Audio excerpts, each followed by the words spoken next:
अगली खबर बिहार की राजधानी पटना से है, जहां राष्ट्रीय लोक मोर्चा के राष्ट्रीय अध्यक्ष उपेंद्र कुशवाहा ने विभिन्न समसामयिक मुद्दों पर अपनी प्रतिक्रिया दी। इस दौरान उन्होंने महंगाई, कानून व्यवस्था, राजनीतिक घटनाक्रमों से जुड़े सवालों के जवाब दिए। दरअसल कमर्शियल गैस सिलेंडर्स की कीमतों में इजाफे को लेकर उपेंद्र कुशवाहा ने कहा कि वो स्थिति अंतर्राष्ट्रीय कारणों से उत्पन्न हुई है।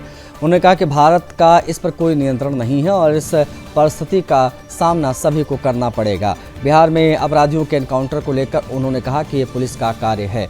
पुलिस अपने अनुसार जो उचित समझती है उसी आधार पर कार्रवाई करती है। साथ ही ममता बनर्जी के देर रात स्ट्रांग रूम के बाहर जाकर हंगामा प्रतिक्रिया पर उन्होंने प्रतिक्रिया दी। कहा कि उन्हें अपनी हार का अंदेशा हो चुका है और हार के लिए बहाना तैयार करने तथा वोट चोरी के आरोप लगाने इत्यादि की स्क्रिप्ट तैयार की जा रही है। मुख्यमंत्री सम्राट चौधरी द्वारा बिहार के पदाधिकारियों के साथ बैठक किए जाने को लेकर उन्होंने कहा कि कानून व्यवस्था को बेहतर बनाए रखने के लिए ये प्रयास किया जा रहा है। दरअसल पार्टी के बीजेपी में विलय की अटकलों पर उन्होंने इसे फालतू बात बताया। उनके बेटे को बिहार विधान परिषद की सीट मिलने पर सवाल पर उन्होंने कोई प्रतिक्रिया नहीं दी और चुप्पी साध ली। इस प्रकार उपेंद्र कुशवाहा ने एक ही मंच से कई अहम मुद्दों पर अपनी बात रखी, जहां उन्होंने आर्थिक, प्रशासनिक, राजनीतिक सवालों पर स्पष्ट रुख अपना सामने रखा मीडिया के।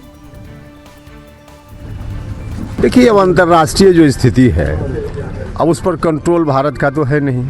अब उसके कारण अगर कहीं दाम बढ़ रहा है तो उस स्थिति का सामना तो सब लोगों को करना पड़ेगा। देखिए, यह काम पुलिस का है।